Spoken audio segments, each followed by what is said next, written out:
The Callisto Protocol will, in fact, scare the pants off of all of us. There will be no more pants. What is fear? Fear is such a basic part of who we are. Where is it created? Atmosphere in a game like this is everything. It's terrifying, but it's beautiful. And how can we use it? With horror, there's no rules.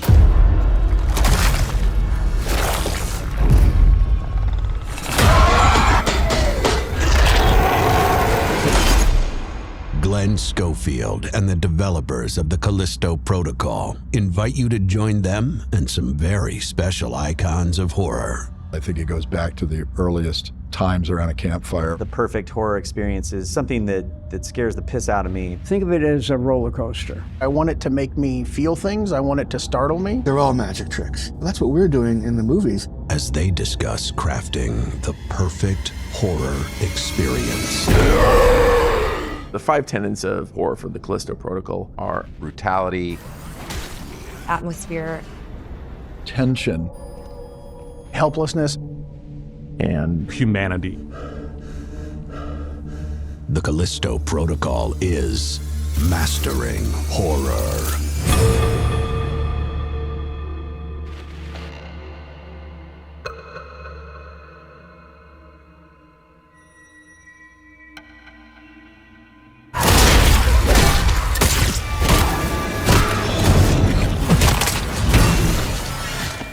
Brutality is part of that shock value.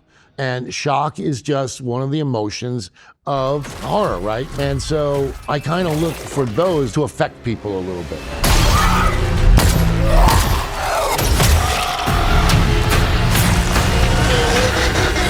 what we wanted the project to be was really about looking at films and games and kind of thinking about how we wanted our project to sit within those. You know, we watch these movies and it does give you a feeling. It was a lot of fun because there was a lot of research. When you sit down on the couch or go to the movie theater to watch a movie, you're experiencing someone else's story, and you can feel things by experiencing that story, and it can be very moving, but there's always going to be a distance between you and that character. One of the things that video games does that I think heightens things for storytelling purposes is it puts you in the center of that story. So you are the one performing tasks. You are the one succeeding when the character succeeds. I think the growth in that is exponential. I mean, I think it's going to be massive, even from where it is now. Whoever the next George Lucas is, he, she, they, at 13 years old, they have a controller in their hands. It's an experience that is unrivaled in other forms of entertainment.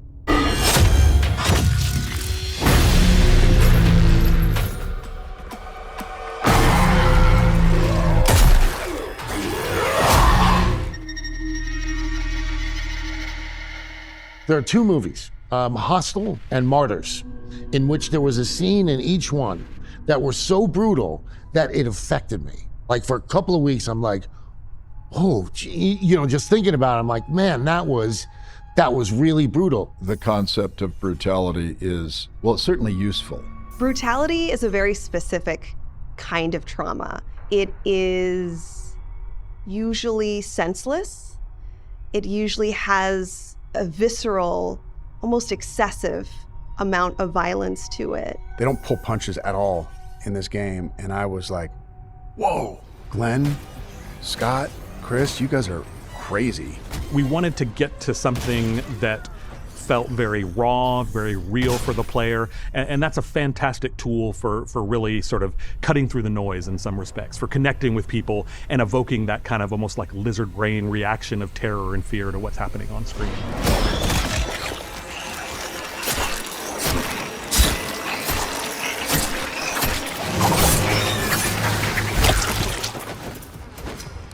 You know, conflict is drama. And physical conflict, AKA brutality, is the most primal form of conflict. And it's something that everyone can understand. You have to be very, very careful with it. You know, you see somebody come along and chop somebody else's head off, like Tom Savini did in Friday the 13th. Well, that had never been done before. It became like a magic trick. You say, how did they do that? But it's gone, and then you go forward. I do the same thing a magician does. A magician is trying to make you believe that what you're seeing is really happening. Well, that's what we're doing in the movies. We do have a lot of parts coming off and dismemberment and all of that. We have bones showing up, but it's not like, oh, this game is about showing the bones. No, I think it's about the combination.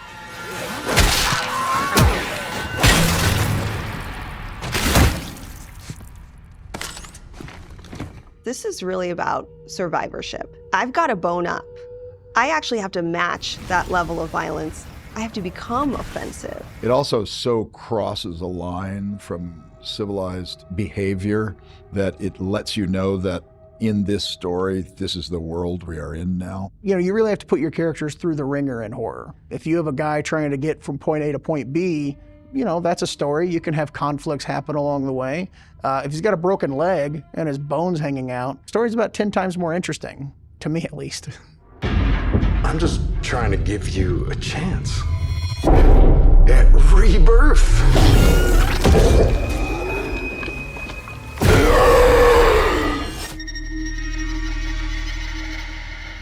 In creature design, no matter how fanciful, if you have one toe in reality, maybe, you're going to fare better than if you are doing something that is a complete flight of fantasy. You know, Biophage didn't just happen. It took a lot of like nuances and drawings and sketches and 3D pieces and stuff like that. And then I realized, personally, the thing that scares me the most is a deranged human.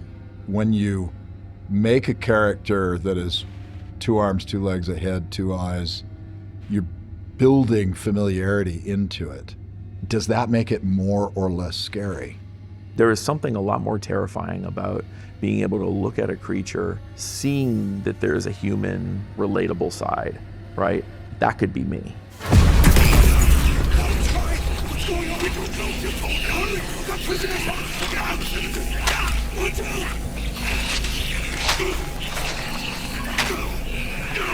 You have to come up with the style and what are these creatures? What are the roots of these creatures? Are they aliens? Is it something biological? Is it something that's evolved? You know, you have to kind of set down those roots first. We want to ground everything we do, so we want people to believe on what they see, and that kind of breaks the barrier on thinking that is just another game or just like something created. Glauco's amazing, not just his creative eye, but also just, you know, his mind and the way that he has taken the human form and turned it on its ear, kind of giving you this kind of twisted humanity vibe with bones growing out and teeth growing out and eyes turning into something different. My favorite, which I played a huge role on that one personally, I had a lot of fun sculpting, is Big Mouth. Is the guy that we see in the first trailer, and we see it a couple times in the other demos too. He has a really big mouth, and he has like very long teeth, and you know, there's a lot of saliva and like goo like coming out of his mouth. I don't know how many versions we did of him. Well, not in 3D, but we probably have about 50 different designs of him. Yeah, that one is my favorite, maybe for bias reasons, but.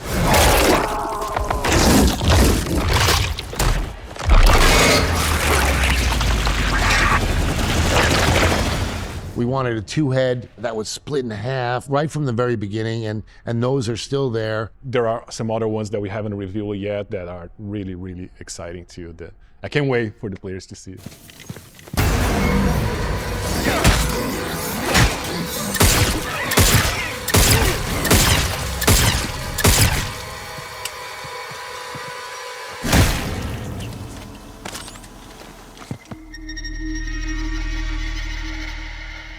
Our combat experience is really getting close to these creatures, and we show full detail. We don't hold anything back. A lot of it was picking melee as the 50% of our gameplay. You are very close to enemies. You're always within reach of them, and so you're in danger. That also is a way to show the brutality right in front center stage. So as we're doing these melee hits, you're seeing that reaction. Our camera's close up to the enemy, to you. So you see the arm pop off, you see the blood.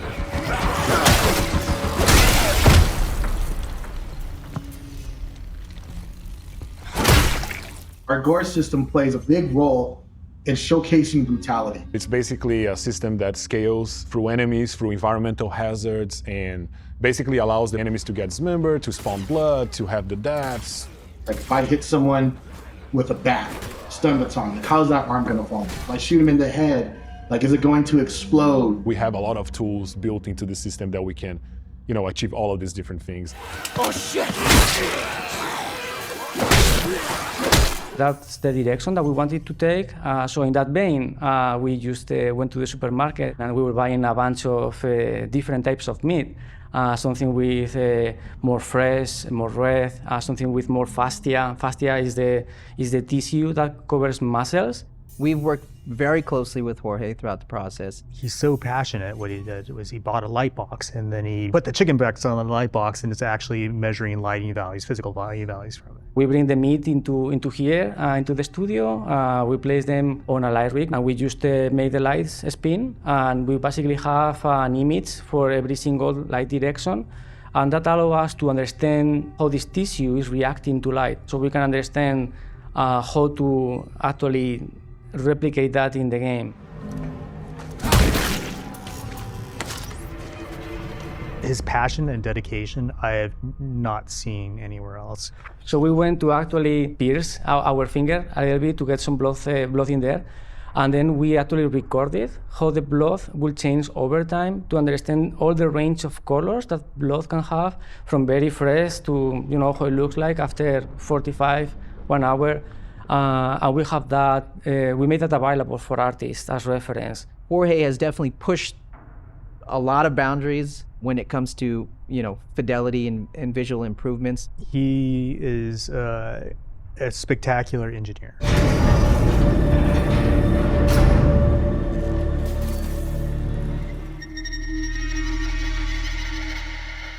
The dodge system is very important to our game because it really separates us from a lot of other games in the horror genre. What that is if you hold left on the left stick while an enemy is attacking, you will dodge their attack. And if they come back again and hit you again, you have to hit right.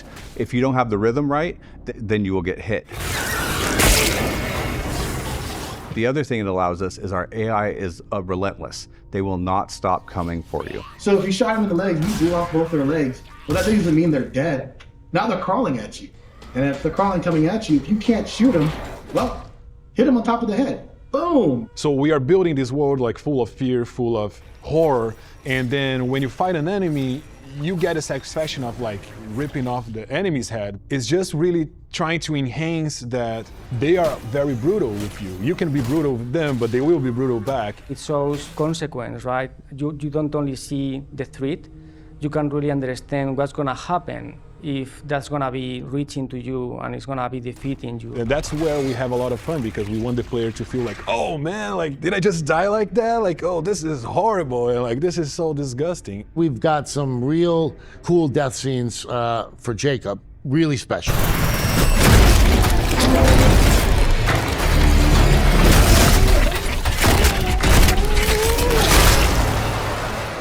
It's really about seeing what happens to us when we lose against creatures. We show every single detail, and that's what really drives that experience for us. Most games don't reward you for dying. They just give you a nice "you are dead" and then take you back. Now we want to even reward you for dying. We think that's fun to do. It's a little bit of light relief in a failure moment, and we think they're very kind of collectible from the player point of view as well. I'm looking forward to the YouTube video supercut of all of our deaths, because I'm looking forward to that, because I don't think I've seen them all back to back, and just looking forward to that video.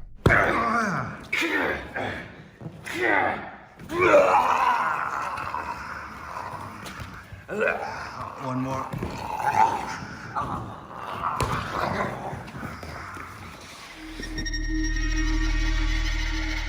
We want to be scared shitless without suffering the negative consequences of it in reality. Our mind wants to understand the world in a greater sense without putting our bodies in danger. We handle it better when we can find significance. We can find meaning in it. And good storytelling will help us find that purpose in really straightforward ways. Characters striving to succeed against all odds. I mean, that's really the secret sauce of storytelling, and horror does that, I think, better than almost any genre, and brutality is a huge element to that.